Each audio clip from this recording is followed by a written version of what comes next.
merci de l'avoir mentionné. Je vais partager l'écran de ce pas et vous me direz lorsque vous voyez. Je pense que normalement, là, tout le monde voit.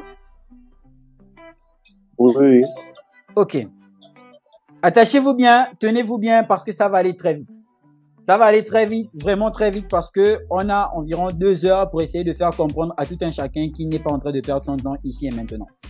J'étais en train de dire dans l'annonce que vous soyez salarié, chômeur, diplômé ou encore, je sais pas, peu importe votre métier actuellement dans le monde, il est impérativement important que vous compreniez tout ce que j'ai à vous dire aujourd'hui et maintenant. Il y a quelques années, on était toujours axé sur le système financier que l'on connaît aujourd'hui. En l'occurrence, le fait de émettre, donc faire des échanges. Les échanges étaient potentiellement basés premièrement sur les coris pour le cas de l'Afrique et bien d'autres valeurs encore avant de basculer dans les métaux et dans les monnaies fiduciaires qu'on a aujourd'hui. Et il faut savoir que l'envie pour l'homme d'émettre a engendré tout simplement une mutation, une muabilité, un changement, une mobilité. Et ce, de façon continue, de la façon d'échanger. On aura toujours besoin d'interagir avec notre prochain. Donc, de s'interchanger de la valeur. Et je vais pas nécessairement revenir sur ce qui s'est passé en 2008, bien que c'est ce que je devrais faire. Eh bien, en 2008, on a eu la crise de subprime, tout de suite dans un résumé. Et la crise de subprime a engendré le fait que l'on se rende compte que le système financier, comme il est conçu, il est tout simplement problématique. Il est problématique parce que il se fiche de réellement la liberté financière des usagers, donc des utilisateurs. Il se fiche un peu de plusieurs normes, de plusieurs principes de liberté d'échange, en l'occurrence de liberté transactionnelle. Bon. Jusqu'ici, ça ne nous concerne pas particulièrement. Nous sommes encore dans le cadre général. La réponse à la défaillance du système financier en 2008 précisément a été le Bitcoin. Et il faut se poser la question de savoir qu'est-ce que le Bitcoin? En quoi est-ce que le Bitcoin va-t-il changer nos vies? Excuse-moi Satoshi Nakamoto pour avoir posé cette question. En quoi est-ce que adopter le Bitcoin sera potentiellement très intéressant pour nous? Je vais vous parler de l'apport, sinon l'adoption du Bitcoin sur 2 portées. La première portée, elle est particulière, ce que ça nous fait à nous. Et la seconde portée, elle est générale. Qu'est-ce que la blockchain et les crypto-monnaies pourront potentiellement apporter au continent africain? Je vais être habité ici par l'esprit de Thomas Sankara, par l'esprit de tous les grands leaders qui justement ont toujours voulu mettre l'Afrique en haut. En vous disant que la preuve que le Bitcoin et les crypto-monnaies impacteront l'Afrique vient d'abord du fait que soi-même, nous soyons un exemple propre et palpable de cette nouvelle technologie. Et au début, je vous disais qu'il y a quelques semaines ou encore jours, je ne pensais pas être ici, présent devant vous, pour vous parler de blockchain et crypto-monnaies. C'est potentiellement parce que j'en ai fait une minime expérience de la chose et les résultats ayant été très vite constatés qu'aujourd'hui, je peux me permettre de vous parler aujourd'hui de la blockchain et des crypto-monnaies. Sinon, ça n'aurait pas de sens. Toujours dans le même ordre d'idée, qu'est-ce que le Bitcoin? Il faut savoir que le Bitcoin est une monnaie qui a été créée en 2008, mais précisément en 2009 par Satoshi Nakamoto. Satoshi Nakamoto dont l'identité reste tout simplement inconnue. Et bien évidemment, il se pose la question de savoir qu'est-ce qu'est Satoshi Nakamoto? Est-ce que c'est un groupe de personnes? Est-ce que Satoshi Nakamoto constitue aujourd'hui une personne comme vous et moi? Est-ce que c'est toute une idéologie? Est-ce que c'est toute une mythologie? Qu'est-ce que réellement Satoshi Nakamoto? Mais au-delà de l'identité de Satoshi Nakamoto, il est important de savoir ce qu'a apporté Satoshi Nakamoto et la portée du produit, sinon de l'invention de Nakamoto. Et donc, Satoshi Nakamoto nous a apporté le Bitcoin comme étant une réponse ferme, précise, concise et directe sur la défaillance du système financier actuel. Et donc, c'est le Bitcoin. Pour vous le faire de façon résumée, le Bitcoin aujourd'hui est cette monnaie numérique décentralisée. Alors, quand on parle de décentralisation, ça sous-entend tout simplement que le pouvoir, il n'est pas concentré sur un certain nombre de personnes. Aujourd'hui, lorsqu'on se retourne vers le système bancaire, on va tout simplement se rendre compte que il y a Christine Lagarde qui est tout simplement la présidente, sinon la directrice de la BCE. En l'occurrence, c'est la figure emblématique. S'il faut prendre une décision, il faudrait potentiellement la consulter. Il y a la Fed qui va jouer avec le taux d'intérêt, faire augmenter les taux d'intérêt, baisser les taux d'intérêt, tout simplement pour contrôler l'inflation et tout ce que ça engendre. Et donc, Le pouvoir est centralisé. Et même aujourd'hui, l'idée de la démocratie, c'est pratiquement la même chose. Ça sous-entend qu'un nombre de personnes, dans un consensus commun, décidera d'attribuer le pouvoir à un certain groupe de personnes qui potentiellement viendra à gérer les choses. C'est de là que sont nées plusieurs notions telles que les notions d'économie ou encore les notions de l'État, qui n'est que tout simplement une institution qui est établie par le peuple. J'ai pas envie de vous faire un tour de géopolitique ni encore de politique.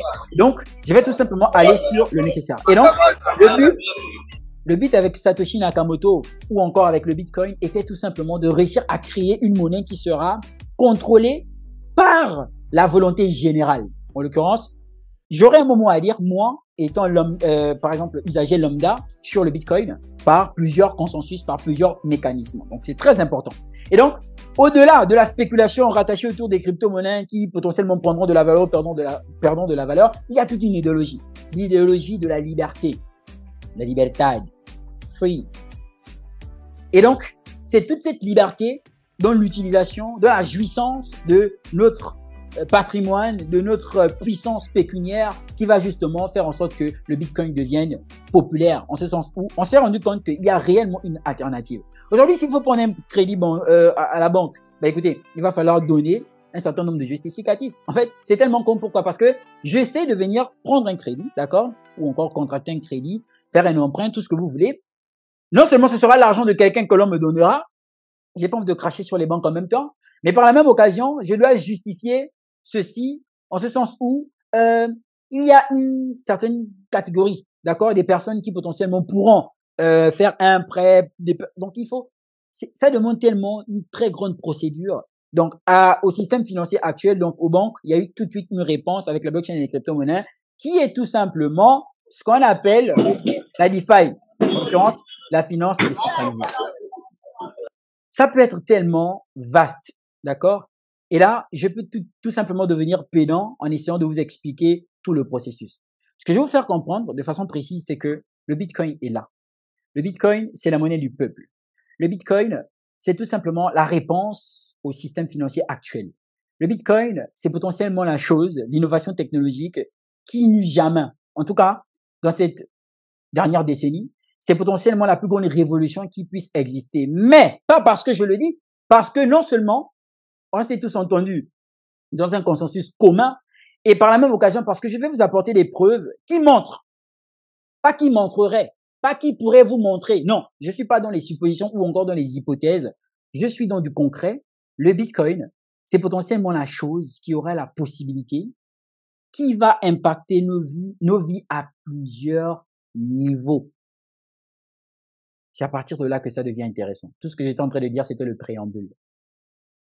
Alors, je vous passe le fait de comment fonctionne le Bitcoin et tout ce que ça implique. Je vais d'abord, premièrement, vous faire comprendre quelque chose. Très certainement, si vous avez entendu parler de Bitcoin, c'était relatif au fait que, non, Bitcoin, écoutez, vous savez, les crypto-monnaies, ça monte et ça descend, c'est vraiment pas fiable, c'est de l'arnaque et tout. Je suis d'accord, on a arnaqué plusieurs personnes avec les crypto-monnaies. Mais, chaque innovation technologique a sa part d'ombre et sa part de vérité. Je répète, chaque innovation technologique a sa part d'ombre et sa part de vérité. Tout un chacun ici présent a une histoire particulière avec la blockchain et les crypto-monnaies. D'autres sont tombés dans les sites d'investissement en ligne, d'autres sont tombés dans des Ponzi, d'autres sont potentiellement partis vendre des terrains parce qu'ils ont suivi les youtubeurs qui leur ont dit que X ou Y crypto-monnaie allait exploser. Ça, ce sont les aléas du nouveau débutant qui auraient potentiellement refusé de se former ou qui n'étaient même pas conscients que la formation existe. Pour vous parler de blockchain et de crypto-monnaie, il est impérativement important que nous puissions comprendre l'avènement d'Internet. C'est quoi Internet? C'est une question que l'on se posait avant. Aujourd'hui, est-ce que l'on se pose la question de savoir ce qu'est Internet?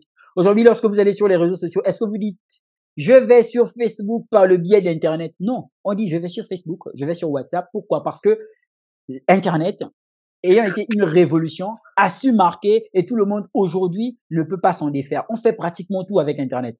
Nous sommes des traders, on trade avec Internet. Nous sommes des revendeurs, on revend de façon générale avec Internet. Et donc, chaque évolution technologique a sa part d'ombre et sa part de vérité. Donc, il y a aussi une certaine positivité. Pour moi, ce serait très idiot de dire que je ne vais pas m'intéresser à la blockchain et les crypto-monnaies aujourd'hui. Pourquoi? Parce que en réalité, lorsqu'une révolution arrive, elle ne demande pas notre consentement. Premier point. Ça veut dire que Internet, sans nos anciens grands-parents qui n'ont pas cru, devait forcément avoir son émergence. Et la preuve en est, aujourd'hui, nous utilisons Internet. C'est vous dire à quel point les révolutions ne demandent pas l'avis particulier de tout un chacun. Les révolutions, elles se font parce qu'elles doivent se faire. La Bible dit que ce qui était, c'est ce qui sera.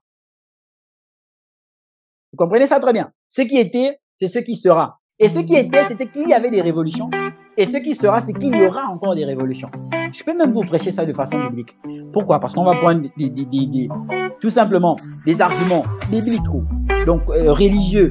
On pourra prendre des arguments historiques, des arguments économiques, des arguments techniques, des arguments fondamentaux. On pourra prendre plusieurs arguments, tout simplement pour vous faire comprendre que vous n'êtes pas de n'importe quoi. Par contre, vous serez de n'importe quoi si seulement si, dans 5 ans, vous négligez tout ce qui est en train de se faire actuellement. Là, vous pourrez quand même être sûr que vous êtes de n'importe quoi. Pourquoi? Parce que vous serez dépassé. Et je vais vous montrer dans quelle mesure vous serez dépassé. Pour comprendre Internet, c'est très simple. Internet est arrivé, on parle des premières utilisations d'Internet concrètement, c'est avec l'avènement des réseaux sociaux. Et c'est à partir de là que les gens comme Mark Zuckerberg, tout simplement, ont pu saisir l'opportunité. Aujourd'hui, qui se pose la question de savoir est-ce que Internet est un danger? Non. Quand on prend notre téléphone, on fait une capture d'écran, on montre un statut, on a gagné $2 en trading, on montre un statut, on est en train de manger, je sais pas moi, de la bizarre, on filme, on montre un statut, on ne se pose plus les questions relatives au danger d'Internet. Ça, je n'entends pas que ça n'existe plus. Ça existe bel et bien. C'est pour vous dire que lorsqu'une révolution arrive, il y a toujours des critiques relatives à celle-ci. Qu'est-ce que les différents gouvernements de par le monde eurent été contraints de faire quand Internet est arrivé? Ils ont été obligés de mettre une certaine réglementation.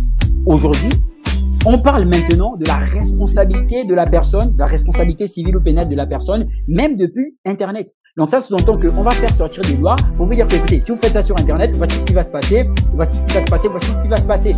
Et donc, c'est pour vous dire que lorsqu'une révolution arrive, on ne peut pas s'écarter. Pourquoi? Parce qu'elle ne va pas demander notre avis et on sera forcément obligé de se mettre dans le bain. Je prends encore un exemple qui est récent, tout banal. Orange Money est sorti, Wave est sorti, RTL Money est sorti, MTN, bref, tous ces mobile money sont sortis.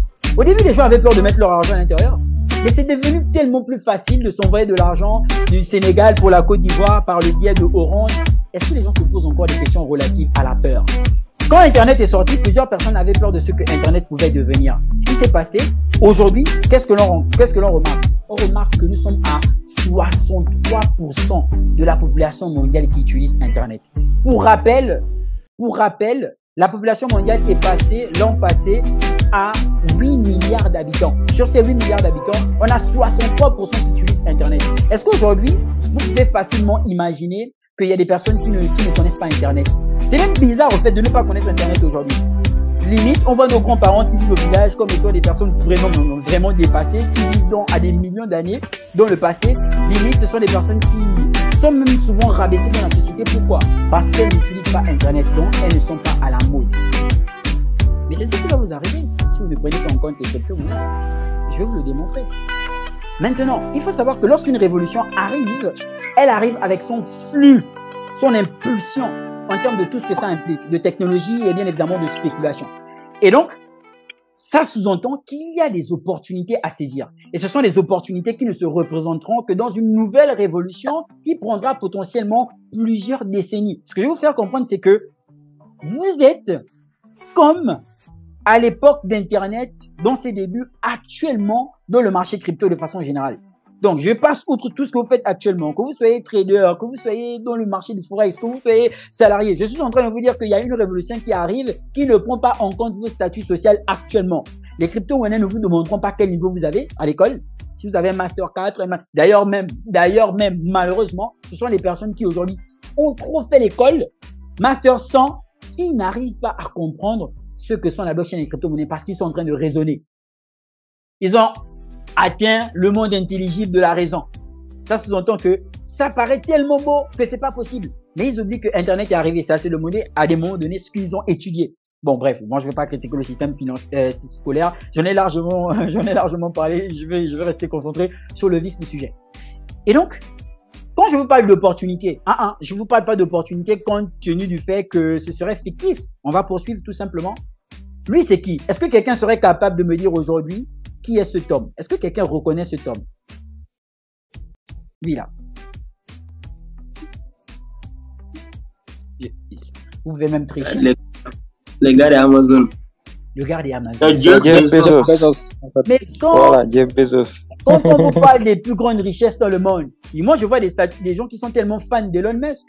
Elon Musk, sa fortune a chuté. En fait, toi, tu défends la fortune d'Elon Musk, mais tu ne penses pas à la tienne. Elon Musk, sa fortune a chuté. Bill Gates, sa fortune a chuté. Mark Zuckerberg, Jeff Bezos. Mais Jeff Bezos, regardez-le. En argot gabonais, on aurait dit un zoua. Quelqu'un qui, bon, peut-être est maître d'école, un enseignant qui est potentiellement insignifiant, qui croupit dans les bibliothèques. Jeff Bezos avait compris que ce qui est en train d'arriver est important et révolutionnaire. Mais Jeff Bezos, à l'époque, qu'est-ce qu'il a fait? Il vendait des livres à l'époque. Et donc, il s'est dit, est-ce qu'il n'y a pas un moyen pour moi de tout simplement faire en sorte que ces livres, je vais tout simplement les mettre sur Internet. Je vais créer un site Internet, je vais les mettre sur Internet et les gens pourront venir acheter. Et donc, c'est ce que le récit ici dit. Jeff Bezos, je vais pas relire parce que ça prendra trop de temps. Je l'ai déjà lu, donc je vous fais tout simplement un résumé. Dans les années 2000, Jeff Bezos crée Amazon. Est-ce que vous avez l'impression que Amazon a commencé petit? Non? Vous avez l'impression que Amazon a commencé? Aujourd'hui, on fait même des formations pour utiliser Amazon. Mince. Aujourd'hui, on fait des formations pour vendre sur Facebook. Mince toujours. Mais il y a quelque temps, personne ne savait que ça... Regardez le Facebook de 2010 et le Facebook de maintenant. Est-ce qu'il y a un rapport? Il y a eu une très grande évolution. Les gens qui n'ont pas compris Facebook depuis 2010. Aujourd'hui, quand on parle de Facebook, ils font c'est les choses des jeunes. Oui. Ce sont les choses des jeunes. Moi, je suis déjà ça. Pourquoi? Parce que les gens n'ont pas su s'adapter. Les révolutions sont comme ça. Quand elles arrivent, si vous ne vous adaptez pas, elles vous dépassent. Jeff Bezos a compris, il a créé le site Internet. Qu'est-ce qu'il a fait ensuite? Il a mis des livres sur le site Internet. Et donc, il disait justement dans le récit que au début, ça n'allait pas. Au début, bon, les gens n'étaient pas intéressés à ça, les gens ne comprenaient pas trop ce que c'était. Et au fur et à mesure, son ordinateur était dans son garage et il n'avait que des notifications. Et les notifications ont commencé à s'accroître. No. 2000 notifications. Coupez vos micros, s'il vous plaît. Les notifications ont commencé à s'accroître. 1000 notifications, 2000 notifications, ainsi de suite. Et aujourd'hui, il est devenu le Jeff Bezos que tout le monde connaît. Oh, j'ai envie d'être comme Jeff Bezos. Mais tu peux être le Will Crypto Bezos de maintenant. Mais quand on te parle de crypto-monnaie, toi, tu penses potentiellement que c'est de l'arnaque. Pourquoi? Parce que toi, tu veux être comme Jeff Bezos, mais tu n'as pas le mindset de Jeff Bezos. Les opportunités se flairent. Et pour repérer les opportunités, il faut avoir des bonnes informations. Aujourd'hui, on voit Mark Zuckerberg. Oui, Mark Zuckerberg. Mark Zuckerberg est jeune, il est riche, il n'a pas besoin de porter des vestes, il n'a pas besoin de porter de ceci. Mark Zuckerberg est simple. Mark Zuckerberg, il a fait quoi? Rien d'extraordinaire. Moi, je le pèse mes mots. Mark Zuckerberg n'a rien fait d'extraordinaire. Il a vu les réseaux, il a vu Internet, il a créé un réseau social où tout le monde pouvait venir et au fur et à mesure, il a réuni des gens, il a touché plusieurs personnes et c'est comme ça qu'il est devenu millionnaire. Mais Demarco le dit de l'autoroute du millionnaire.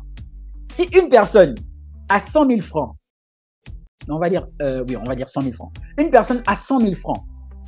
L'autre personne a 100 000 francs. L'autre personne a 100 000. Toi, si tu veux avoir 1 million, qu'est-ce que tu fais? Tu réunis toutes ces personnes-là. Mais c'est ce que Mark Zuckerberg a fait. Il a créé un réseau social et il a réuni plusieurs personnes. Et au fur et à mesure, on vous donne tout simplement des revenus sur la création de vos contenus. Mais ce que vous générez en tant qu'utilisateur, ce sont des trillions, des millions de dollars. Mais vous ne pouvez pas imaginer. C'est quelqu'un qui n'a rien fait d'extraordinaire. Il a juste créé un réseau social et il a réuni plusieurs personnes. Mais vous ne pouvez pas nécessairement devenir comme Mark Zuckerberg. Pourquoi? Parce qu'il vous faudrait une opportunité plus ou moins similaire à celle de Mark Zuckerberg. Mais l'opportunité, elle est là devant vous. Elle s'appelle Bitcoin et la blockchain. Et vous verrez à quel point la blockchain et les crypto-monnaies pourraient potentiellement vous impacter à plusieurs niveaux.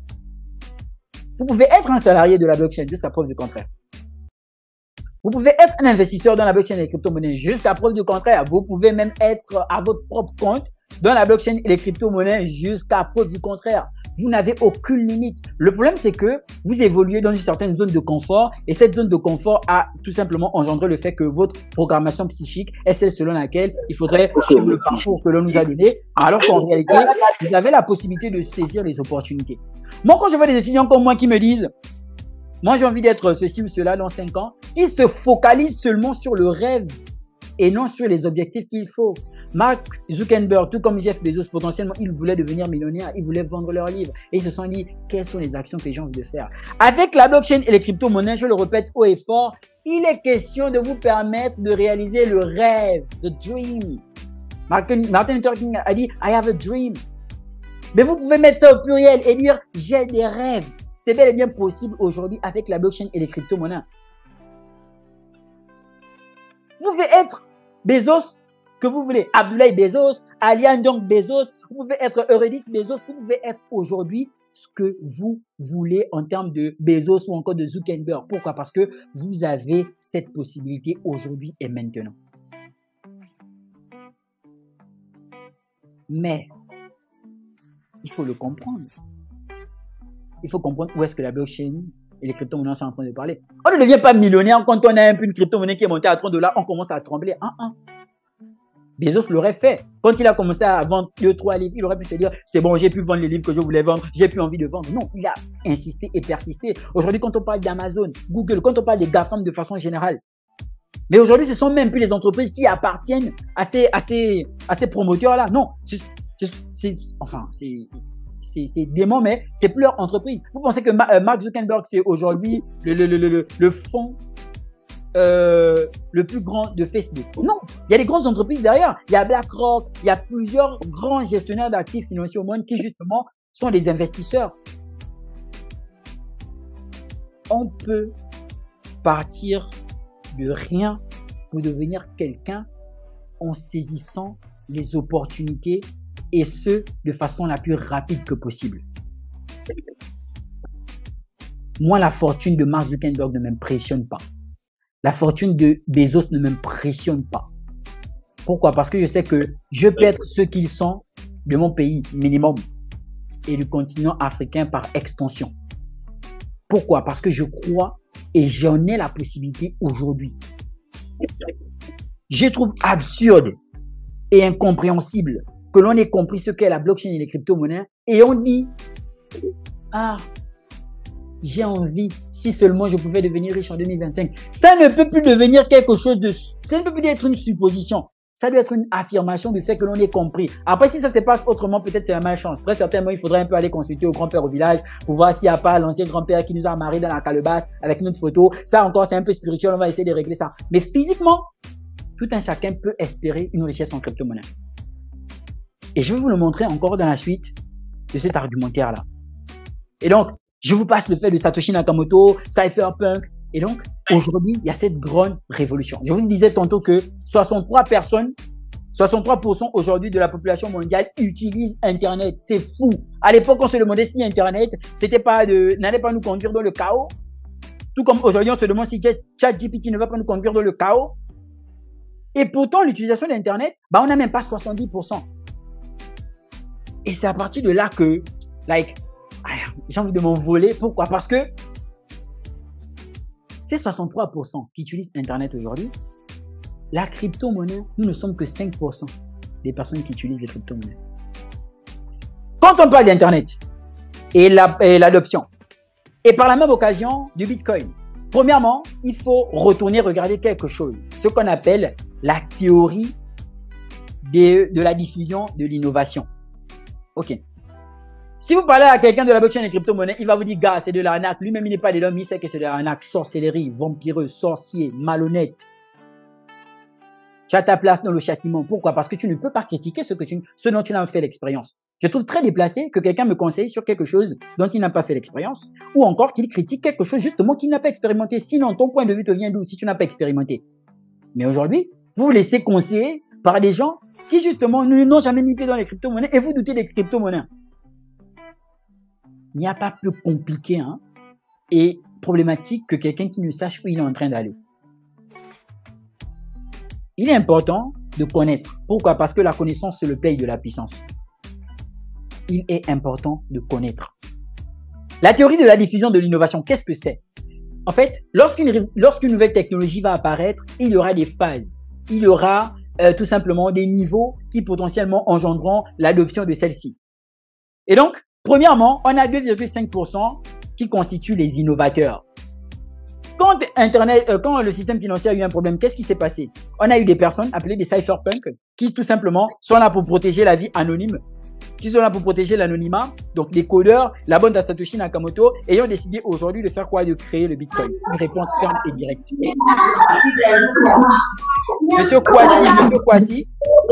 Monsieur Kwasi et toutes les personnes qui viennent d'arriver, veuillez couper vos micros sous peine d'être retirés du live et contraints de regarder la rediffusion. Merci.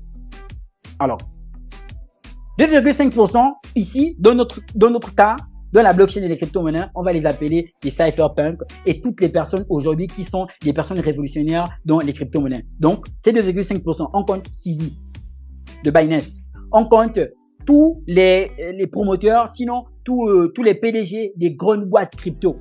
On parle de Vitalik Buterin qui nous a permis de rêver en créant Ethereum. Où est-ce qu'on a eu la première fois la création des solutions blockchain, on a eu la première fois des apports en termes de smart contracts et consorts.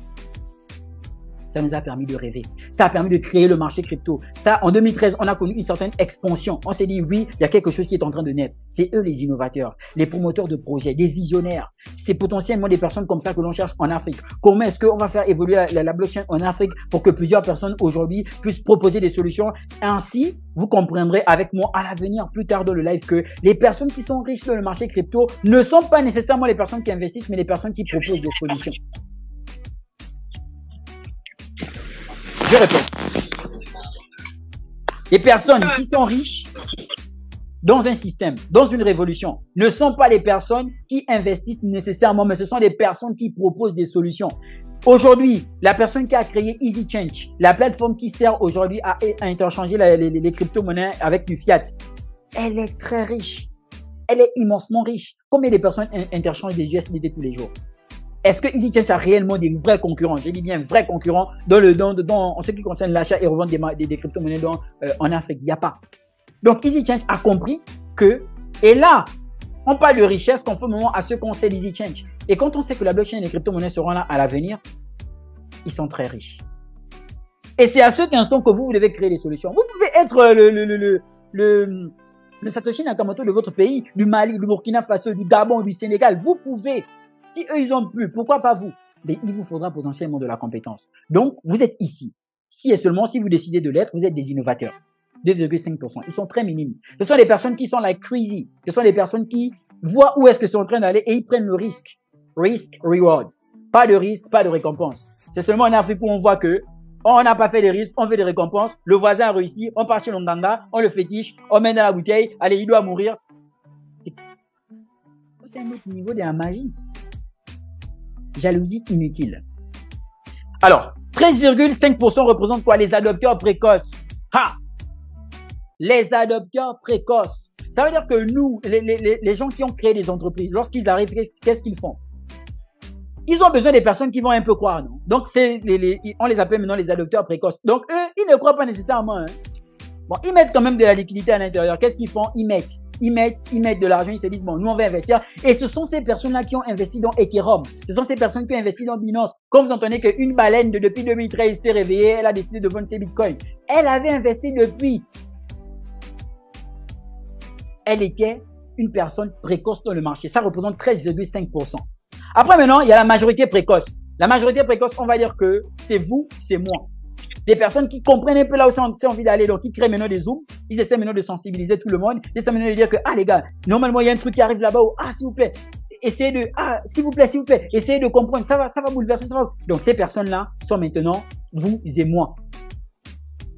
Donc techniquement, actuellement là, nous sommes 100 personnes qui constituent ces 34%, en l'occurrence la majorité précoce. Ce sont des personnes qui croient à la blockchain et aux crypto-monnaies. Ce sont des personnes qui ont entendu les témoignages des autres. Des personnes qui sont eux-mêmes le témoignage. Moi, je vais être franc avec vous à chaque fois que je vous parle de la blockchain et des crypto-monnaies. Hein. C'est comme je vous dis, avant, j'étais pas capable de vous en parler. Pourquoi? Parce que moi, avant, donc il y a un an environ, je me disais qu'avoir 50 000, mais il faut d'abord que je devienne avocat. Au Gabon, ça paie environ 5 à 7 millions. Et moi, c'est comme ça que j'ai réussi ma vie.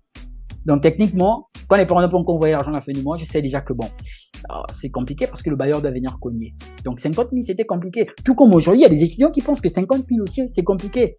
Donc, vous imaginez qu'il y a un tout un changement de mindset Pourquoi? Parce que on a embrassé quelque chose qui est assez intéressant. Et donc, les innovations vont justement aller comme ça, merci monsieur Richard, du ridicule au dangereux et à l'évidence. La blockchain actuellement, c'était plutôt quelque chose de ridicule, c'était plutôt quelque chose de dangereux et vous allez voir que nous sommes en train de rentrer dans l'évidence. Parce que les mêmes personnes qui vous disent de ne pas acheter les crypto-monnaies sont les mêmes personnes qui dans l'ombre achètent. Ouvrez les yeux. Ton ami qui te dit que c'est de l'arnaque là, gars, il a peut-être un portefeuille, il a les bitcoins à l'intérieur. En 2025, il va te blaser avec sa Rolls Royce. Toi, tu vas passer avec ton vélo. Pourquoi? Parce que tu as écouté ce que les gens sont en train de dire sans nécessairement chercher à do your own research. Tu as tes propres recherches.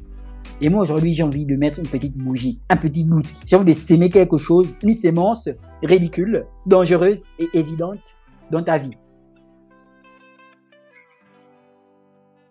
Et donc, la majorité précoce, bah, c'est 400. Attendez. Voilà. Voici la majorité précoce. Elle est là. 425 millions de personnes possèdent de la crypto-monnaie dans le monde. C'est ça la majorité précoce.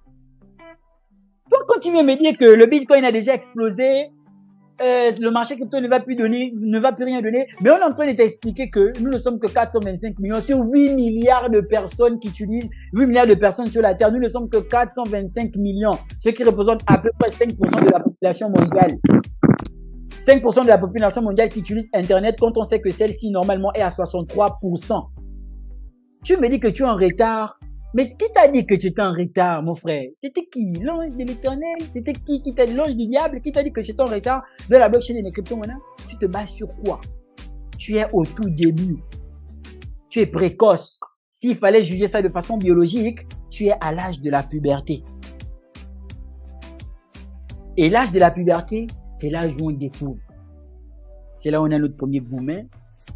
C'est là où on a des crises d'adolescence, on saute par les fenêtres pour certains. Ils désobéissent aux parents n'importe comment. Tu es dans la phase là.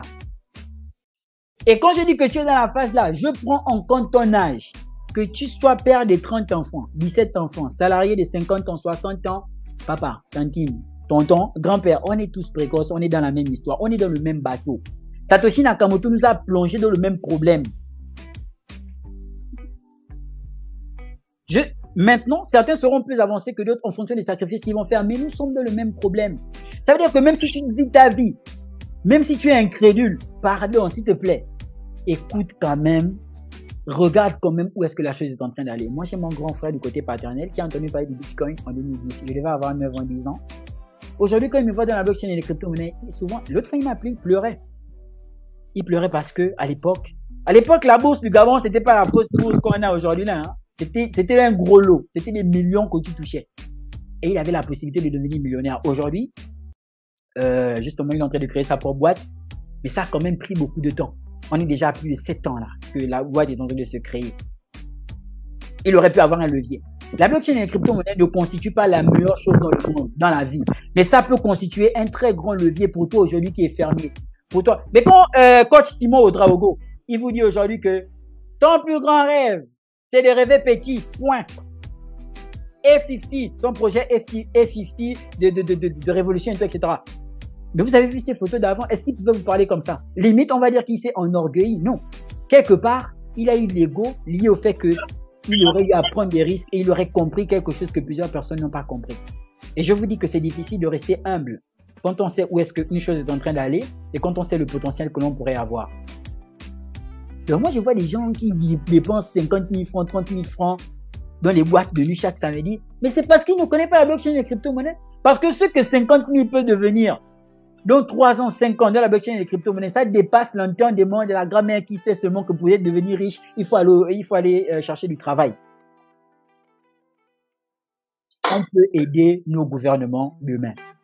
On peut aujourd'hui être des références dans le monde en ce qui concerne les avancées technologiques, même si tout le monde n'évolue plus dans la blockchain et les crypto-monnaies. Mais je sais que si on a 98 millionnaires, comme dans le live là actuellement, d'ici 5 ans, ça peut créer des entreprises qui vont potentiellement créer de l'emploi. Vous n'êtes pas n'importe qui. Arrêtez de vous sous-estimer. Vos 300 $ que vous êtes en train de négliger parce que Brice vous a fait une capture d'écran où il a investi 5 000 $, 1000 à 5 000 $ dans un projet. Ce que vous négligez là, ce n'est pas bon. Prenez conscience de cela. Pour certains, je suis rien. Et si je vous tire les oreilles sur ça aujourd'hui, c'est parce que peut-être j'ai vu quelque chose. Peut-être je me trompe. Quelque chose que beaucoup n'auraient pas vu. Et je sais qu'en 2025, 2026, on se retrouvera avec beaucoup de personnes ici, Inch'Allah, dans un gros gratte-ciel qui flore un peu le paradis. Qui sait? 425 millions de personnes qui utilisent les crypto-monnaies.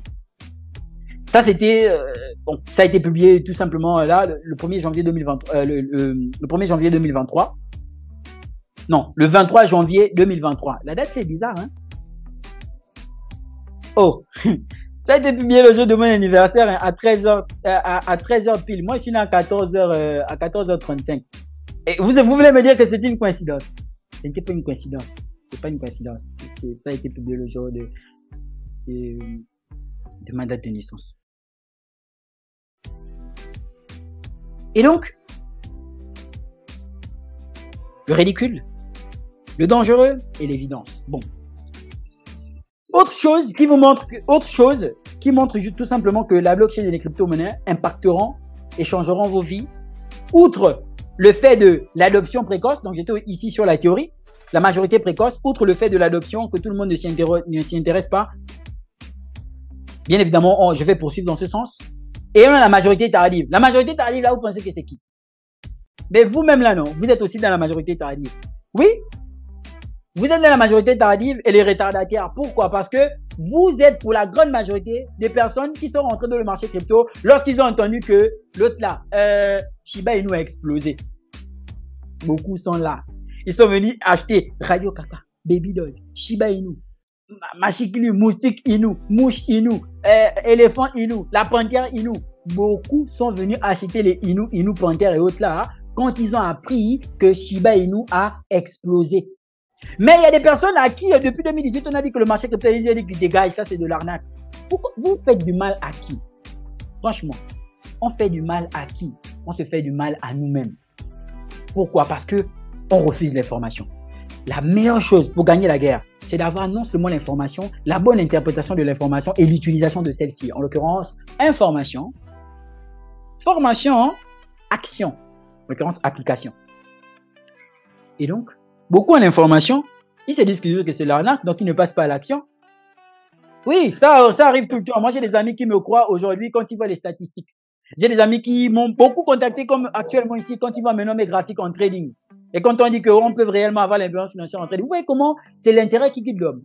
Je suis en train de vous parler de l'intérêt que vous pouvez avoir aujourd'hui parce que je sais que si je ne vous parle pas de l'intérêt, demain vous allez oublier ce live, votre vie va continuer sans jaillement, sans volement, d'autres vont rentrer dans leur Garba, d'autres vont continuer dans leur Guinness, dans leur Beaufort, dans leur Binance, d'autres vont aller dilapider de l'argent en montrant aux gens que ils ont de l'argent, mais vous faites du mal à qui?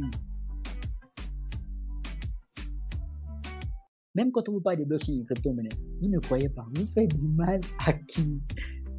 Après, c'est vous qui allez prier en 2028 que, ah Seigneur, ma situation n'a pas changé. Tu as prié le Seigneur t'a balancé dans cette conférence aujourd'hui par le biais de Reels. Tu n'as pas saisi les opportunités. Tu veux déranger le Seigneur, pourquoi? Tu embêtes. C'est le dérangement des esprits. Dieu a beaucoup de cas à traiter. Nous sommes 8 milliards sur la terre. Tu embêtes.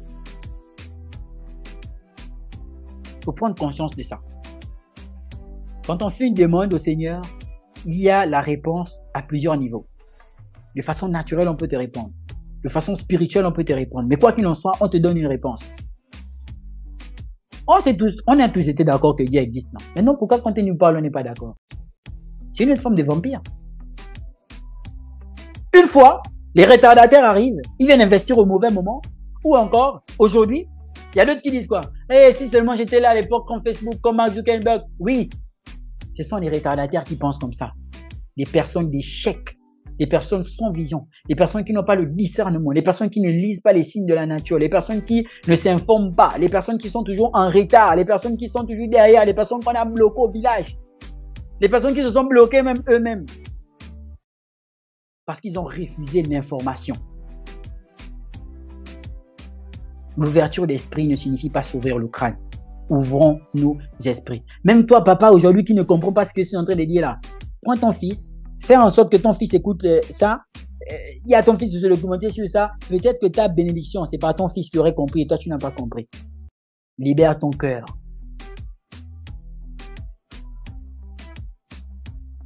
Et la blockchain et les crypto-monnaies constituent quoi? Une innovation, vous disais-je tantôt. Et il y a ce qu'on appelle l'évolution, l'adoption des technologies aux États-Unis. Pourquoi les États-Unis? Parce que les États-Unis constituent aujourd'hui la référence mondiale. D'accord? Et donc, regardez bien. Quand je vous parle d'innovation et d'adoption, vous pensez ici que je suis seulement en train de faire l'apologie de la crypto-monnaie? Non! Avant la crypto-monnaie et la blockchain, il y a d'autres innovations technologiques qui sont arrivées. On a créé la radio, on a créé le smartphone. Regardez, on a créé le smartphone. On a créé les tablettes, on a créé la radio, on a créé les couleurs dans la télévision, on a créé le réfrigérateur. On a créé beaucoup de trucs. Le congélateur, tout ce que vous utilisez aujourd'hui, ça a été créé, ça a été des innovations, ça a été des évolutions. On a créé l'ampoule. Mais avant que l'ampoule ne soit, combien de tentatives il y a eu? Aujourd'hui, vous montez dans une gros Range Rover, Tesla et tout, etc. Mais ça a pris des années à vous d'être créé. Aujourd'hui, les gens adoptent parce que les gens ont été convaincus. Regardez comment l'adoption technologique de 1980 à 1960 à 2019 est en pleine croissance aux États-Unis d'Amérique.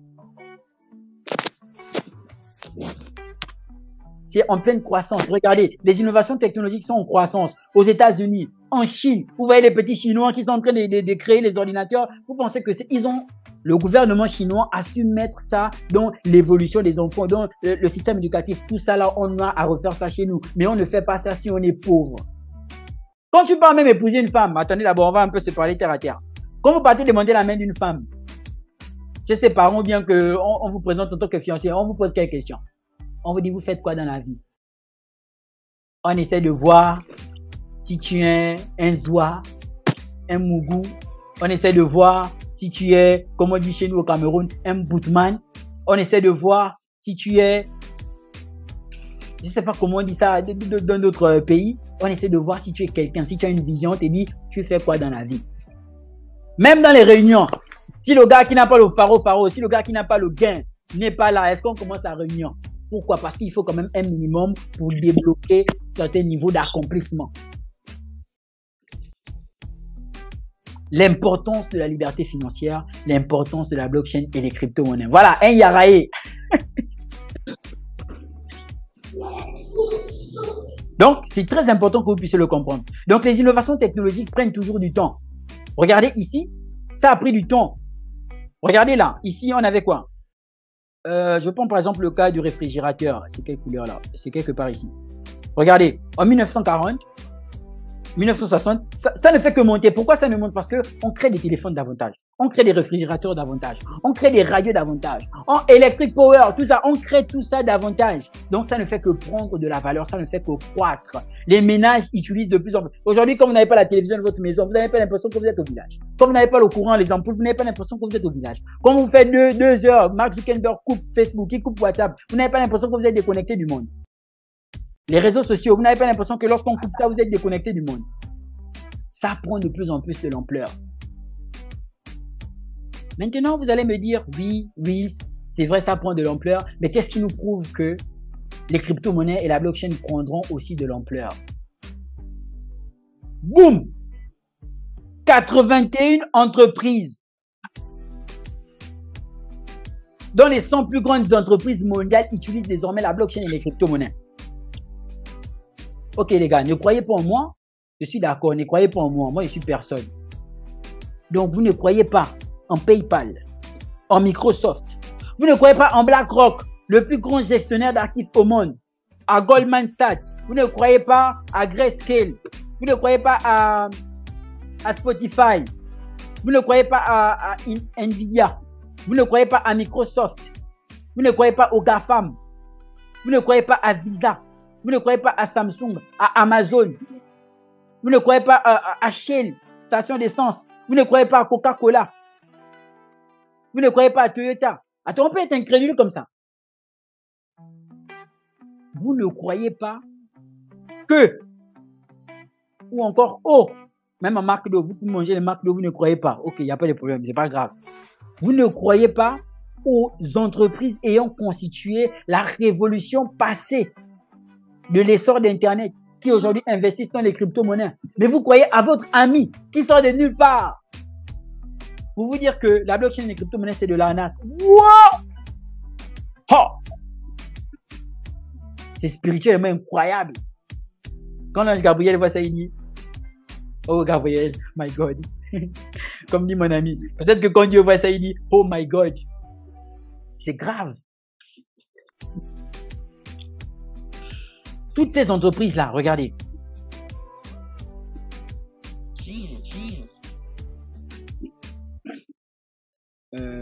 Compagnie.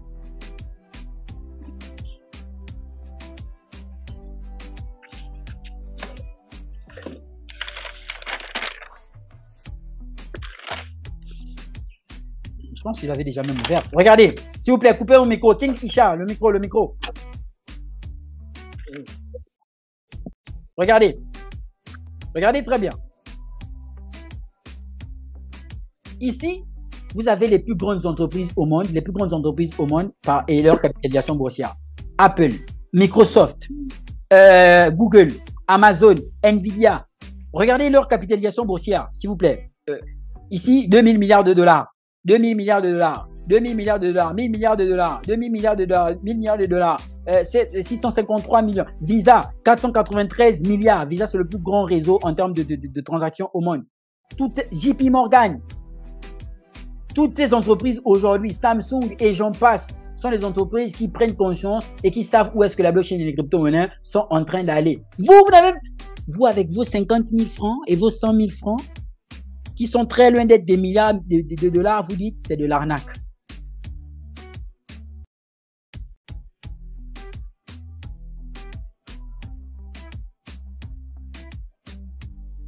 Moi, c'est plus comment vous dire ça en français, vraiment simple. C'est un grand problème.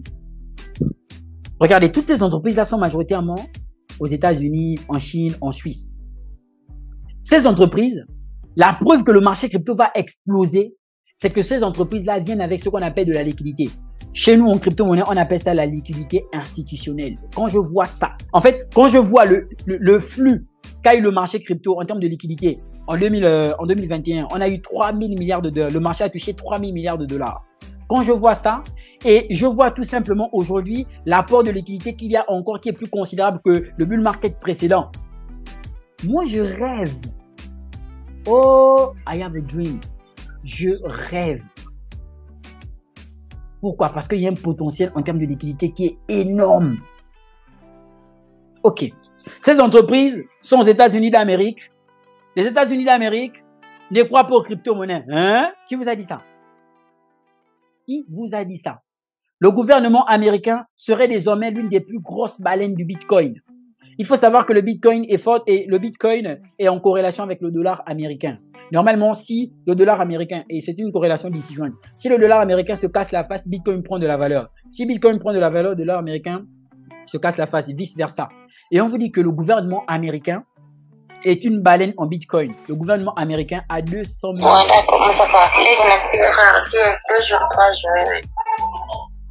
Mister Mustafa, si prochainement votre micro déconne, je vous retire. Dérange, je vous retire. 200 000 BTC. Le gouvernement américain a acheté 200 000 bitcoins. Ça, c'est ce qu'on a voulu nous faire savoir. 200 000 bitcoins, soit une valeur supérieure à 5 milliards de dollars. Il faut savoir que le bitcoin dans le monde, il n'y aura pour toujours et à jamais que 21 millions en réalité.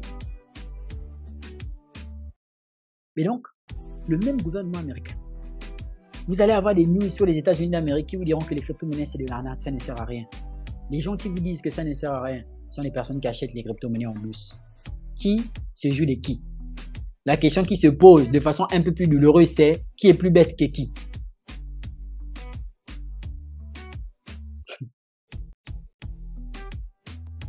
Maintenant, la grande majorité, le problème, c'est quoi? C'est la monnaie. C'est l'argent.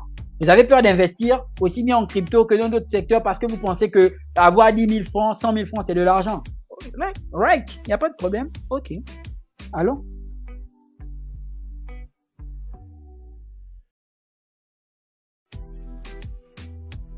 Moi, j'ai pas beaucoup. On va check. Vous comptez sur quoi? Le dollar, non? Le cours sur les monnaies nous apprend que du fait que l'on imprime des billets de façon continue, beaucoup de problèmes ont du mal à investir. Beaucoup de personnes ont des problèmes pour investir. Pourquoi? Parce qu'elles n'ont pas des connaissances sur les bases de l'économie. Plusieurs personnes pensent qu'avoir 100 millions de francs CFA dans ma maison, ça signifie que j'ai une grande valeur. Oh, c'est faux. C'est du n'importe quoi. Regardez très bien. L'histoire, la macroéconomie, la politique, tout ceci, ça nous apprend tout simplement que, au fur et à mesure qu'on avance, les monnaies fiduciaires, du fait de leur impression, perdent de la valeur. Toi, tu penses que quand tu vends l'USDT à 685, ça coûte cher, non? Mais regardez. En 1950, voici là où la valeur du dollar était. Le pouvoir d'achat, ça veut dire que ce qu'on pouvait acheter avec le dollar, c'était quand même un peu en haut ici. Qu'est-ce qui s'est passé? La valeur ne fait que descendre. Donc ça sous-entend que pour acheter des choses, il vous faut maintenant plus de dollars. Ce que tu pouvais acheter avec 2 dollars, tu achètes ça maintenant avec 4 dollars. Et c'est ce qu'on appelle l'inflation, tout simplement. Il y a une inflation, il y a aussi une dépréciation de la monnaie du fait de l'impression. Le gouvernement américain sait qu'en imprimant des billets, tôt ou tard, ça va le rattraper. Pareil pour l'euro. Le franc CFA, c'est pas une monnaie, on n'en parle même pas. Plusieurs crypto-monnaies, plusieurs monnaies qui justement sont aujourd'hui en train de perdre de la valeur du fait de l'inflation et du fait de l'impression, sont des monnaies qui étaient autrefois fortes. Avant, on parlait de l'étalon d'or. L'étalon d'or sous-entendait quelque part que le dollar avait une certaine parité avec l'or. On ne pouvait pas imprimer autant de dollars que possible. Donc, s'il fallait imprimer un billet de dollars, il fallait aussi qu'il y ait une représentation en termes d'or. C'est ce qu'on appelle la parité. C'est ce qu'en crypto-monnaie, on va appeler le peg currency. Ce peg currency sous-entend le fait que, par exemple, l'USDT, pour que ce soit une crypto-monnaie stable, ce soit rattaché au dollar américain. Sauf que la valeur de la devise auquel nous sommes rattachés actuellement comme étant la devise intense est en train de perdre de la valeur. Le dollar, regardez où est-ce que le dollar est arrivé jusqu'ici. En 1850, ça a chuté comme ça. Après, c'est remonté.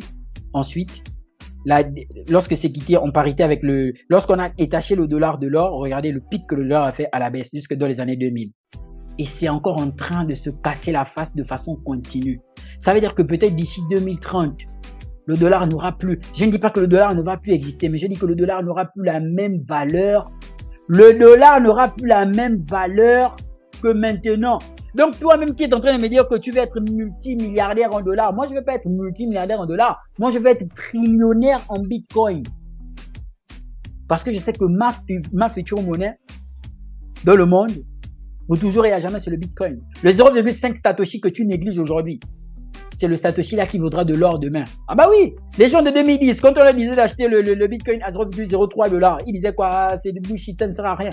Aujourd'hui, allez-y acheter un bitcoin. Allons aujourd'hui acheter un bitcoin. Voici le prix de un bitcoin. 21 523 422. À l'époque, je devais avoir 9 ans, 10 ans.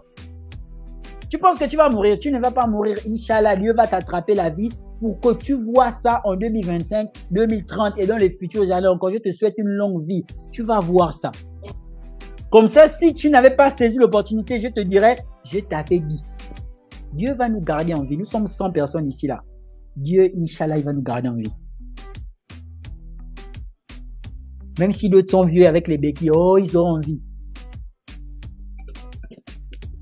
Donc, quand tu te bases aujourd'hui sur la monnaie, vous n'avez pas vu au Venezuela ce qui s'est passé, non? Vous n'avez pas vu dans les pays où est-ce que la monnaie est en train de perdre de la valeur? Comment on transporte les gros billets dans les brouettes? On assiste à ce qu'on appelle l'évolution de la monnaie. Pire encore, pendant que toi tu comptes sur le dollar, on te parle maintenant des CBDC, Central Bank Digital Currency. L'évolution de la monnaie, on te parle maintenant de l'euro numérique. Ça sous-entend que en Europe, on est maintenant en train de voir dans quelle mesure on va créer l'euro digitalisé. Parce qu'on a compris que les billets qu'on a actuellement, on en a tellement imprimés qu'au final, on sait que ça va perdre de la valeur. Qu'est-ce qu'on est en train de faire? On va vous décourager pour que vous ne puissiez pas saisir les opportunités pour que nous, on puisse se positionner. L'information. Celui qui contrôle l'information contrôle le monde. Mais on a toujours contrôlé l'information. Voici pourquoi il y a peu de personnes qui sont riches et beaucoup qui sont pauvres. Parce que l'information appartient à une certaine classe de personnes. 5% de personnes de la population mondiale constituent les riches. Nous sommes 8 milliards. S'il fallait, donc ça veut dire qu'on a à peu près 422 personnes qui sont au taquet. Ce sont ces personnes-là qui potentiellement ne sont pas trop soumises aux impôts. Ce sont ces personnes-là qui vivent des belles vies. C'est potentiellement ces personnes-là que vous voyez sur Internet et les réseaux sociaux. Et vous dites que moi j'ai envie d'avoir leur vie, mais vous ne faites pas ce que eux ils font. Il y a ce qu'on appelle l'effet cantillon. Ça sous-entend que quand il y a de l'inflation, on va potentiellement avoir la dette. Et donc, quand il y aura potentiellement le fait de prendre des crédits, donc pour faire des emprunts bancaires, on va aller investir. C'est comme ça que les riches s'investissent. Ils s'enrichissent avec la dette. Ils n'ont pas d'argent. Ils prennent l'argent, ils vont investir, après ils prennent leur patrimoine. C'est comme ça que les riches deviennent de plus en plus riches. Ils investissent. Moi, je disais à quelqu'un que gagner 1 million de francs CFA ou encore gagner, oui, je disais ça, oui, c'était 1 million. Je disais à quelqu'un que devenir millionnaire, c'est pas compliqué. Si tu as une activité qui te rapporte à peu près 50 000 par jour, ça va te faire environ sur le mois à peu près 1 500 000. Si tu as 5 activités qui te rapportent 50 000 par jour, tu es déjà millionnaire chaque fin de mois sans le bitcoin, sans les crypto-monnaies, sans ton salaire, sans ton employé, sans ta famille. Maintenant, le plus compliqué, ça va potentiellement être de trouver ce système qui va te donner 50 000 par jour. Et il y a des gens qui font ça, donc c'est pas impossible. Donc en fait, même la fiction, la vision qu'on a de l'argent est problématique.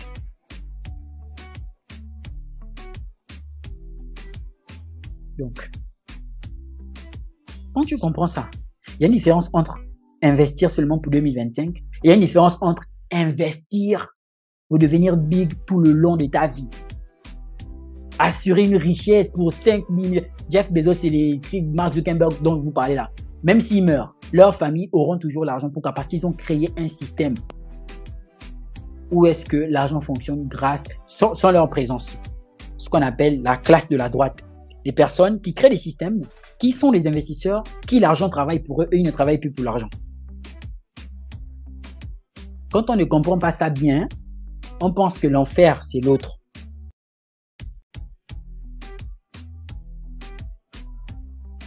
J'étais en train de vous dire que le dollar chute, le dollar se casse la face. Et que les gens ont compris. Ils sont en train d'investir dans les cryptos. J'étais aussi en train de faire une analyse avant le live. Nous sommes sur le Dixie. En fait, c'est quoi Dixie? Dixie ici, c'est tout simplement une devise qui est en fait le dollar américain c'est le dollar américain contre plusieurs autres devises. C'est le dollar américain contre plusieurs autres devises. C'est ce qui donne la courbe là.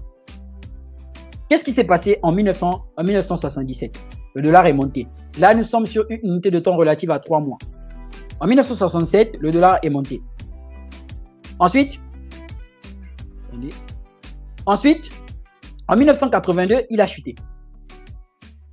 En 1992, le dollar est revenu ici. Dans les années 2002-2007, le dollar a chuté.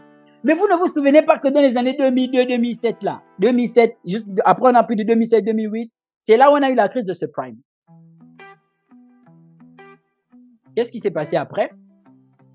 Le dollar, de 2012 à 2017-2022, le dollar est monté ici, là. Le dollar est venu ici. Et ensuite, actuellement, sur la barre, nous sommes maintenant sur la barre de 2022, d'accord? De 2022 jusqu'à 2030-2037, on prévoit une chute du dollar. Mais quand je parle de dollar est monté, dollar est descendu, dans quelle croissance nous sommes? Nous sommes tout simplement dans une tendance qui est baissière.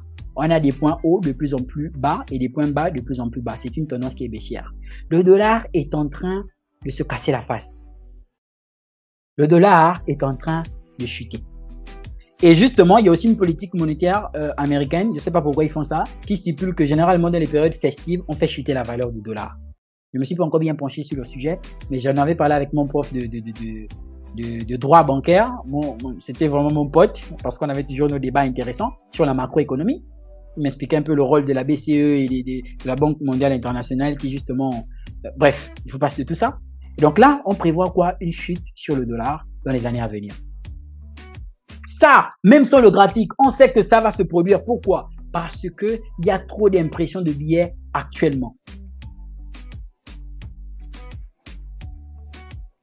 Bon, je coupe d'abord tout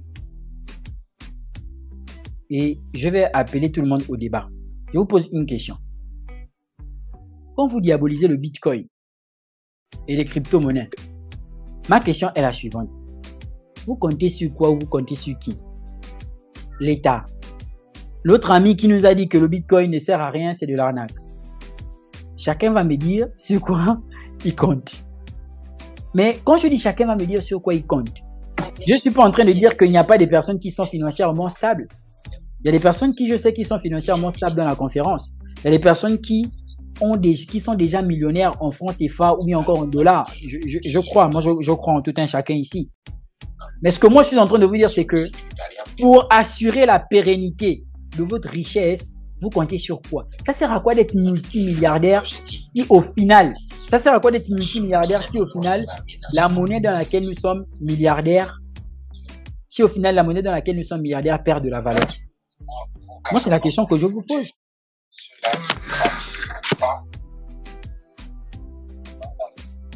Monsieur Landry, là, s'il vous plaît.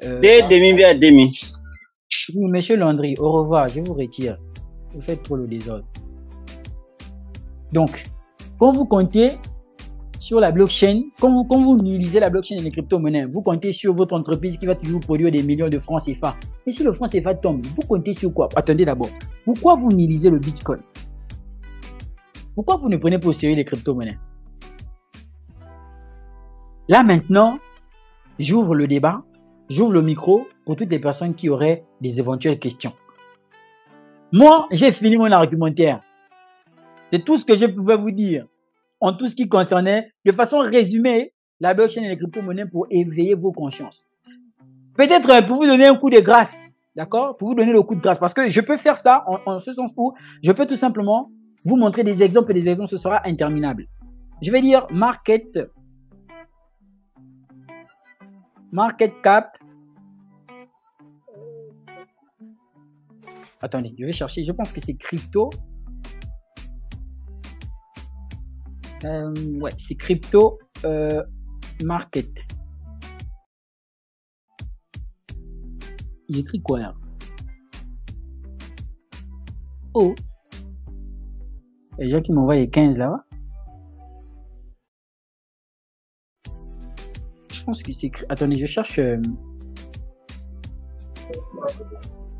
Non, c'est pas ça. Crypto cap. Attendez. Il y a un truc que je suis en train de chercher.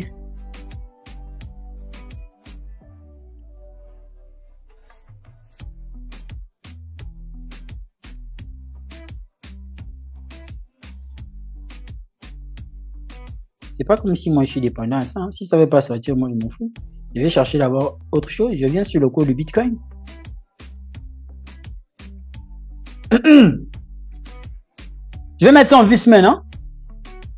Voici, je suis sur le graphique de Bitcoin en vue semaine.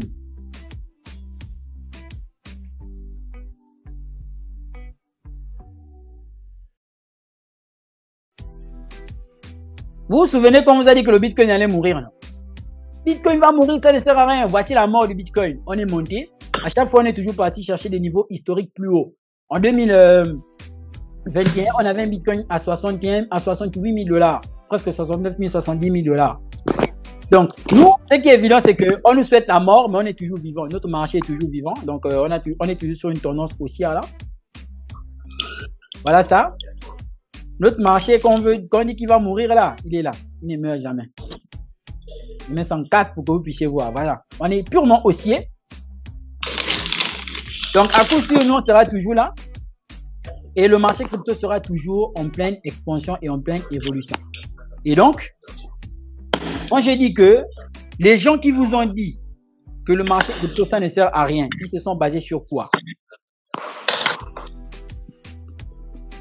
Non, il y a une différence entre dire que ça ne sert à rien. Il y a aussi une différence entre dire que moi, je crois à la blockchain et aux crypto-monnaies sans avoir réellement des preuves palpables. Je vous ai dit qu'il y a des grandes institutions. il y a l'innovation technologique. Il y a tellement de trucs. Il y a un grand apport en liquidité. Il y a la nécessité de quitter le système financier actuel pour un nouveau système financier. Personne ne contrôle le Bitcoin. Le Bitcoin est à 100% décentralisé. On vit dans un monde bizarre. On vit dans un monde bizarre où quand tu dis que personne ne contrôle le Bitcoin, vous savez, il y a beaucoup des incrédules dans le monde. Donc, qu'est-ce qu'on va faire? On va venir ici. Et on va venir là. Et on va chercher Bitcoin. D'accord? Et donc, même si je ne crois pas aux autres crypto-monnaies, je crois en Bitcoin. Pourquoi? Parce que Satoshi Nakamoto, dans le Nakamoto Consensus, a réussi à faire en sorte que Bitcoin soit 100% communautaire. Il n'y a pas quelqu'un qui contrôle Bitcoin. Quelque chose que l'on ne peut pas contrôler, on va premièrement dire que c'est dangereux. Non, on va dire que c'est ridicule. Ensuite, on va dire que c'est dangereux. Ensuite, ça va être une évidence. Donc, on dit que ça ne sert à rien. Ensuite, on dit que c'est ridicule, c'est bête. Les crypto-monnaies sont de l'arnaque. Ensuite, qu'est-ce qui se passe? On est les États-Unis d'Amérique qui deviennent baleines tout simplement de Bitcoin, qui achètent du Bitcoin de façon considérable. On a des grandes entreprises qui aujourd'hui décident d'investir dans le Bitcoin. On a BlackRock, le plus grand gestionnaire d'actifs au monde, qui demande un ETF spot Bitcoin. Mais toi, quand tu vois tout ça là, peut-être que si c'est pas ce que ça signifie, mais dans une autre forme de mesure, tu te dis non, c'est rien. C'est seulement dans un temps. Vous savez combien de fois on a prédit la mort de Bitcoin? Plus de 20 000 fois dans le monde, on a dit que Bitcoin allait mourir. Mais vous savez ce que Bitcoin a réussi à faire jusqu'à aujourd'hui? Ça peut encore même être l'objet d'un autre live. Ça peut encore être l'objet d'un autre Zoom. Vous savez ce qui est un apport aujourd'hui en ce qui concerne la tokenisation des actifs? Est-ce que vous savez qu'à l'avenir, on va prendre vos immeubles que vous avez construits, on va mettre ça sur la blockchain. Les gens ne vont plus vous payer l'argent, ils seront maintenant obligés d'aller acheter des jetons de votre immeuble sur la blockchain. Est-ce que vous savez que dans les années à venir, on va dire oh tiens, écoute, moi j'ai pas de dollars, mais je peux t'envoyer 3 Satoshi. Est-ce que tu es prêt à recevoir 3 Satoshi? C'est quoi ton adresse Bitcoin? C'est vers ce monde où nous sommes en train d'aller. Aujourd'hui, il y a des marques et justement la possibilité d'acheter des articles en Bitcoin, en Ethereum, en crypto-monnaie, des montres de luxe. Il y a la possibilité d'acheter des voitures. Moi, je me dis, mais comment peut-on vivre dans un monde où il y a cette évolution? Et on prend nos 30 000, on part au bar avec boire l'alcool, se bourrer, faire les statuts, fumer le chanvre et dire que on prépare notre avenir.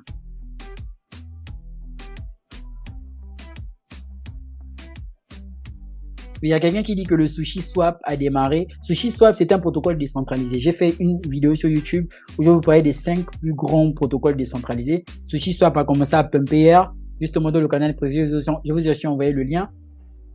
La preuve et tout, etc. Ça, c'est rien. En bull market, tu investis 1000 $, tu te réveilles, ça devient 2000 $, ça devient 200 000 $, tu deviens fou. Tu te dis, mais hier, j'étais pauvre. En quelques heures, je suis devenu riche. C'est arrivé comment? Mais toi, tu penses que ça n'arrive qu'aux autres parce que tu lis ça généralement dans les articles. Moi, j'ai goûté à la fin du bull market. Je suis rentré, j'étais très actif à l'époque. Bon, je pense que je suis encore peut-être très actif. Enfin, vous me direz. Je suis rentré. Mais j'ai même l'un de mes collègues là qui est dans le live, Vinci, Van, justement le designer dont j'ai mis l'affiche sur mon profil, sur mon statut aujourd'hui, qui est très fort d'ailleurs, que je vous recommande, qui justement, on était en classe, je lui ai dit, gars, là où tu me vois là, j'ai 5 millions, je vais te gagner 5 millions. Il m'a dit, c'est faux. J'étais très calme en classe. Il m'a dit, c'est faux. Je lui ai montré. Et j'étais très serein. Il m'a dit, comment tu as une maîtrise de toi comme ça? Et de cette époque jusqu'à maintenant, ça n'a fait que s'accroître. Soyez le témoignage de la blockchain et les crypto-monnaies dans les prochaines années. Ne parlez même pas de... Vous n'êtes pas obligé d'en parler à votre famille. Vous n'êtes pas obligé d'en parler à vos amis. Investissez en douce, même si vous ne croyez pas. S'il vous plaît, pardon, au nom de tout ce qui s'est déjà fait. Diminuez un peu l'incrédulité. Prenez la chose au sérieux. La blockchain et les cryptos, c'est pas compliqué d'investir dans les crypto-monnaies aujourd'hui. Si vous êtes salarié, moi je vous dis pas de quitter votre salaire. Je veux pas faire comme les entrepreneurs qui ont réussi déjà. Ils vous diront que oui, quittez votre travail, ça ne sert à rien. Non, je veux pas vous dire ça. Au contraire, avec votre salaire, enlevez un peu et investissez, épargnez. Mais investissez, ça ne vous demande rien. Vous avez investi, vous continuez votre vie. C'est pas un travail manuel. Vous ne boxez pas. Vous n'êtes pas la Francis Ngannou. C'est même Francis Ngannou qui boxe. Il a une clé Ledger, il a investi dans les crypto-monnaies. Tout ce que moi je souhaite à mes amis étudiants, c'est ça. Tu es étudiant aujourd'hui, tu investis dans la blockchain et les crypto-monnaies. Tu finis, tu sors de là. Mais je suis désolé, gars. Tu ne dis pas que embauchez-moi. Tu dis, venez, je vous embauche. Pourquoi? Parce que tu crées de l'emploi. Tu mets ce que tu as appris à l'école en pratique. On n'a pas d'éducation financière aujourd'hui. Donc ça sous-entend que on a un bac plus 100 qu'il y a à la maison. Pas parce que l'école est une mauvaise chose. Non, parce qu'il n'a pas d'éducation financière. Il n'a pas cultivé sa finance pendant qu'il est en train d'apprendre. C'est maintenant ou jamais. Le monde de demain, c'est un monde qui est purement capitaliste. Aujourd'hui, je vous parle de l'opportunité crypto. Parce que je sais que ça constitue l'avenir. Mais il y a plusieurs autres secteurs dans lesquels vous pouvez vous lancer pour sécuriser votre avenir.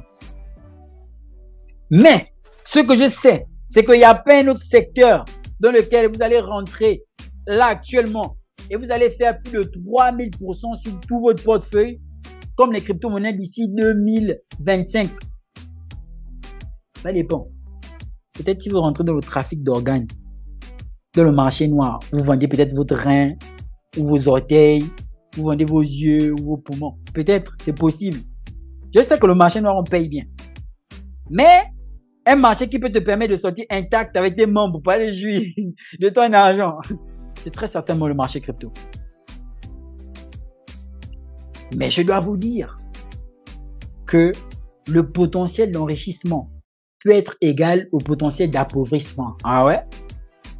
Vous pouvez devenir riche, vous pouvez aussi vous appauvrir. La nécessité pour vous de savoir comment il faut investir, sur quel projet il faut investir, comment sélectionner les projets, être aux aguets, la crypto-monnaie et la blockchain constituent potentiellement l'avenir de demain. Je suis d'accord avec. Il y a des emplois qui se créeront. Mais attendez, quand Internet est arrivé, il fallait réglementer Internet, non? Il fallait encadrer les gens, non? Qu'est-ce qu'on a fait? On a créé du droit en rapport avec Internet. Donc, techniquement, il y a des juristes qui sont sortis. Il y a des gens qui partent à l'école, qui font web, qui étudient le web, qui étudient le marketing en ligne. Pourquoi? Parce que ce sont les métiers qui sont venus avec Internet. Donc, avec la blockchain et les crypto-monnaies, on vous parlera du droit blockchain. On vous parlera du développeur blockchain. Il y a des métiers qui vont sortir. C'est le monde de demain qui est en train de se créer. Donc, potentiellement, il y aura de l'emploi. On va chercher des traders qui vont trader pour les entreprises blockchain. Donc, le niveau de gloire que vous pouvez avoir, c'est énorme. C'est pourquoi je vous disais tantôt que moi, je suis dans l'ombre. J'essaie de me faire dans l'ombre. J'ai ma rentabilité en trading, mais je suis d'abord dans mon ombre. Parce que je me connais. Je peux être humble, mais je sais aussi que quand je décide de ne pas être humble, comme mon côté pour nous Gabonais remonte, quand je commence à me mettre moi-même en haut, c'est compliqué. Et tout le monde a cette possibilité-là. Mais le but n'est pas de montrer à qui que ce soit qui est plus riche que qui. Oh, attention. La finalité de tout ça, c'est le cercueil. C'est le tombeau. Jeff Bezos, qu'on vénère, il va mourir un jour. Je vais mourir un jour. Et le com, c'est que personne ne sait quand il va mourir. C'est ce qui est encore un peu plus... Vous voyez un peu, c'est encore ce qui est un peu plus compliqué. Donc, même si tu gagnes tes milliards, n'oublie pas d'où tu viens. Mais commence quelque part. Commence d'abord par gagner quand même. Moi, quand j'entends les gens dire, oui, si tu gagnes pas plus d'argent que moi, tu n'es pas mieux que moi. Le monde, la valeur de l'être humain ne se résume pas qu'à l'argent. Il y a des gens qui, en dehors de l'argent, ils ne connaissent rien dans la société. Ça s'entend que même quand ils seront parents, ils penseront aussi que le manque d'affection que sa fille a se résout par $1 million. Quand tu arrives à ce niveau-là, où tu vois tout par l'argent, tu as déjà raté ta vie. C'est mort. Parce que l'argent n'est qu'un aspect de ta vie. Ta vie a plusieurs aspects. Le côté social, le côté spirituel, le côté économique, le côté familial. La vie a plusieurs aspects. On réussit sa vie quand on réussit dans tous les aspects-là. Mais l'argent peut déjà te permettre de réussir sur plusieurs aspects. Donc, c'est une très bonne chose. Maintenant, quand ça quitte ta poche pour entrer dans ton cerveau et te faire comprendre que si tu as l'argent, tu es au-dessus de tout le monde, tu as déjà raté ta vie. On ne négocie pas avec. On n'a pas besoin d'être un dieu pour savoir que celui qui pense que l'argent fait tout a raté sa vie. Moi, ça me ferait plaisir qu'on devienne tous riches. Mais arrêtons de rêver. Concentrons-nous sur les objectifs qui feront en sorte que le rêve se réalise. Voici pourquoi je suis toujours dans mes graphiques. Voici pourquoi je suis toujours dans mes investissements crypto. On me dit que tu as trop investi. Je dis que ce n'est jamais assez. Le marché crypto a plus de 10 000 crypto-monnaies. Si j'investis dans 150, c'est quoi qui est beaucoup? Rien n'est beaucoup. Je continue à investir davantage. Donc, il y a une chanson en Afrique, enfin au Gabon. C'est Nadège Mbadou qui chante ça, qui dit « La balle est dans ton camp. Ouh, la balle est dans votre camp. » Le fusil a changé d'épaule. C'est vous qui avez les balles. Tirez sur les bonnes cibles. Écoutez, je vous parle pas de formation. Je vous fais pas tout un live pour vous dire bon, maintenant que vous savez tout ça, maintenant, moi j'ai fait des formations, formez-vous. Je m'en fous de ça. Je vous dis bien que ce soit avec moi, que ce soit avec quelqu'un d'autre, même si c'est la formation la plus minable, au moins, comment acheter et vendre. Connaissez ça. Le minimum. Ça même sur YouTube. Comment acheter et vendre. Vous pouvez trouver ça. Connaissez ça. À l'avenir, formez-vous, c'est important. La formation sera toujours importante. Vous ne venez pas dans la blockchain et les crypto-monnaies. Comme certains là, oh oui, tu es dessus le trade là, tu as vraiment performé. Moi aussi, j'ai envie de devenir comme toi. Mais tu ne prends pas la formation, tu ne te formes pas, tu veux devenir comme moi, mon frère. C'est seulement la sorcellerie qui t'anime. Pour retourner un peu chez nous au Cameroun. C'est seulement la sorcellerie qui t'anime. Comme disait Kola Sucré, solo wish. Donc, ne soyez pas des rêveurs inutiles. Formez-vous. Investissez dans le marché crypto sérieusement. Écoutez, quand je dis sérieusement, non. Certainement, on vous a dit que oui, X, Y, que devenir riche dans la blockchain et les crypto-monnaies à partir de 2500. Enlevez ça de votre cerveau. Quelle est la probabilité pour que vous deveniez multimillionnaire avec 2500 francs? Quand même, soyez raisonnable. On va pas vous vendre le rêve, vous mentir jusqu'à même. Votre cerveau, on a éteint ça, on a pris, on a jeté dans l'océan. Et puis le requin a mangé le cerveau, donc ça, c'est longtemps que l'océan ne peut plus revenir ça. Le requin a mangé ça, il est parti avec. On ne va pas vous mentir comme ça. Pour investir en crypto-monnaie, il faut de la liquidité. Donc, toi qui as ton travail, qui est salarié, ne néglige pas ton travail. Va à ton travail, même si on te paye 50 000, trouve le moyen d'enlever 10 000, investir dans les crypto-monnaies. Quoi qu'il en soit, cours, rampe. Martin Luther King a dit, si tu ne peux pas courir, si tu ne peux pas marcher, si tu ne peux pas ramper, fais ceci ou cela, mais bouge. Keep moving. Continue à bouger. Toi, tu abandonnes ton travail là, tu viens dans la blockchain et les crypto-monnaies. Toi, tu connais le bear market. Tu connais quand FTX est tombé, comment certains sont devenus fous. Tu connais quand Terra Luna et Classic est tombé, comment certains sont devenus fous. Mais ceux qui n'avaient plus ceux qui n'avaient plus un travail, qui sont partis vendre les terrains parce qu'ils n'étaient pas formés pour venir investir dans les crypto-monnaies. Aujourd'hui, peut-être même d'autres sont morts. Pourquoi? Parce qu'ils se sont suicidés. La connaissance, c'est le play de la puissance. Je ne pense pas que je referai un live comme ça, où je sensibiliserai les gens sur la blockchain et les crypto-monnaies. J'ai fait ma part. Quand ma grand-mère me disait, je te donne à manger, je te donne un toit où dormir, j'ai fait ma part. Moi aussi, j'ai fait ma part. Si c'est étudié là, mon petit-fils, étudie toi-même. Moi, je ne connais pas ça. Manger, tu manges chez moi, tu dors chez ah, ma grand-mère, sacrée. Tu manges chez moi, tu dors chez moi, étudie. Si tu n'étudies pas les leçons, c'est ton problème. J'ai étudié mes leçons. Aujourd'hui, j'ai eu mon bac, j'ai eu ma bourse. Je suis en train d'étudier actuellement à Dakar. Merci à ma grand-mère. Très certainement, sans elle, je ne vais pas vous parler de blockchain et de crypto-monnaies. Parce que la réalité aussi, c'est tout autre chose dans la fonction publique et autres. Donc, quand vous allez partir dormir ce soir, pensez bien à ce que je viens de vous dire. Pensez à investir en crypto. Voici pourquoi moi j'avais justement, en fait, c'est en prenant tout ça en compte que j'ai dit, bon, ok, j'ai créé un canal privé. J'ai créé un canal privé, je laisse seulement à 6 000. Et 6 500, les gens vont venir rentrer, ils vont voir ce que je fais, ils vont me prendre des cryptos. C'était parce que je prône, en fait, l'intérêt général. Je me dis que si on a 200 millionnaires, c'est pas mauvais. Qui connaît? Peut-être si j'ai fait les péchés, ça va plaider pour moi dans le monde spirituel. Il dit que, quand il avait quand même aidé 200 personnes, par exemple, Seigneur, trouve un petit coin pour lui au paradis, il va s'asseoir, il ne va embêter personne. Personne ne sait. Quand on dit de faire le bien jusqu'au bout, c'est tout ceci. Même si après il y a des malhonnêtes, des dangereux, des bandits, des voleurs, des braqueurs qui trouvent toujours le moyen d'énerver les gens et de faire en sorte que les gens se convertissent dans le mal. Mais il ne faut pas m'atteindre. Je vais rester comme je suis. Mais s'il vous plaît, prenez la blockchain et les crypto-monnaies au sérieux. Voilà, justement, le doyen Dembélé, justement, dit que ça a commencé à 20 $. Oui, ça a commencé à 20 $ quand j'ai créé le canal privé. Après, j'ai fait tomber à 10 $. Qui sait, peut-être demain, je vais me réveiller, je vais faire tomber à 5 $. Parce qu'en réalité, cette valeur résiduelle, football, je m'en fous en fait en réalité de ça. Je veux juste toucher les gens et impacter. C'est tout ce qui m'intéresse. Souvent, on me dit, oui, mais ta chaîne YouTube ne parle que des crypto-monnaies. Change un peu les thèmes. Moi, je vais parler de la crypto-monnaie. Je sais ce que la crypto-monnaie a fait dans ma vie. Je parle de ce que je sais. Je ne parle pas de ce que je ne connais pas. On a envoyé un machin en prison. X ou Y s'est cassé le pied. Ce n'est pas mon problème. Je parle de ce que je connais. La crypto-monnaie. Je critique. Si les gens ne sont pas d'accord, ils viennent, ils m'insultent dans les commentaires. Je veux toujours critiquer. On va toujours rester là. Pourquoi? Parce que je sais dans quoi je me suis engagé.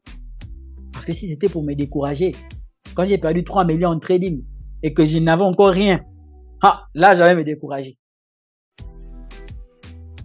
Le parcours du combattant. Vous allez avoir de storytelling. Vous allez dire que moi, avant, j'avais assisté au Zoom de Will Smith. Ça ne va arriver que si et seulement si vous décidez d'investir aujourd'hui sérieusement. Chers amis, ce fut un réel plaisir. Sauf si vous avez des questions, il est temps pour moi de prendre congé de vous. Voilà. Il y a M. Kwasi qui a dit « Je ne suis pas dans votre canal. Combien il y a adhéré ?» C'est 6500 seulement. Il suffirait de le mentionner dans le groupe public Telegram. Et puis je vais intervenir. Alors, je suis tout oui à vous.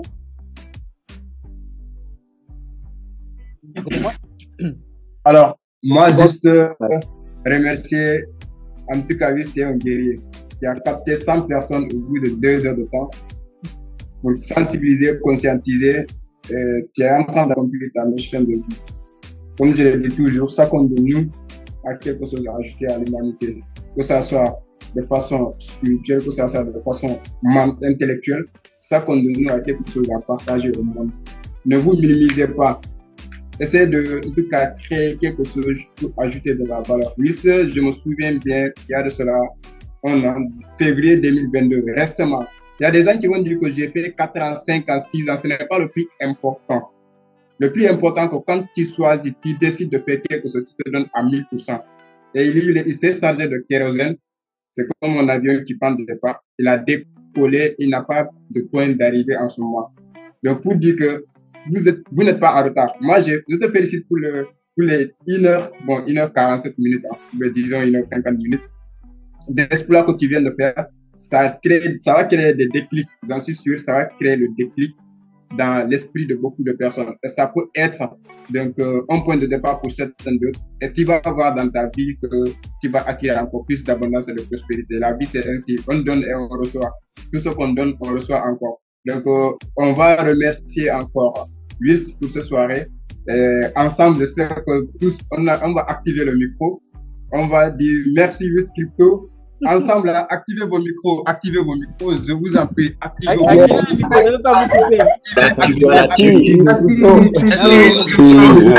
Merci,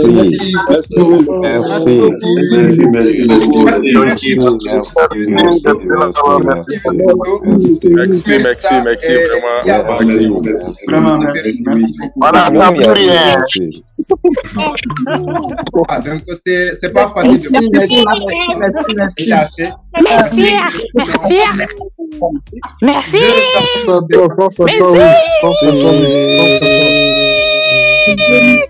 Voilà, merci beaucoup à tous les participants. Merci à tous les participants. Ben oui, nous on veut les cryptos, on veut les signaux. Non, mais soyez convaincus. Pas attendre seulement les signaux. Faut pas attendre seulement les signaux. Soyez convaincus. S'il a fait aujourd'hui, vous pouvez le faire demain. Je vous assure. Il a fallu un an et quelques mois pour être à ce niveau-là. Donc, nous sommes en 2023. Fixez-vous l'objectif que 2024, on va assister à votre Zoom aussi comme ça, pour voir comment vous avez créé le déclic dans l'esprit des gens. En fait, le but, c'est ça. Arsenal. Mais Arsenal, comment? Donc, merci à vous tous. Hein. Merci Allez, beaucoup. merci. C'était réellement un plaisir. On se retrouvera potentiellement sur tous mes canaux, Telegram, YouTube, pour toutes vos éventuelles préoccupations. Et donc, voilà. Peace out. Peace out. Oh, Nzambe.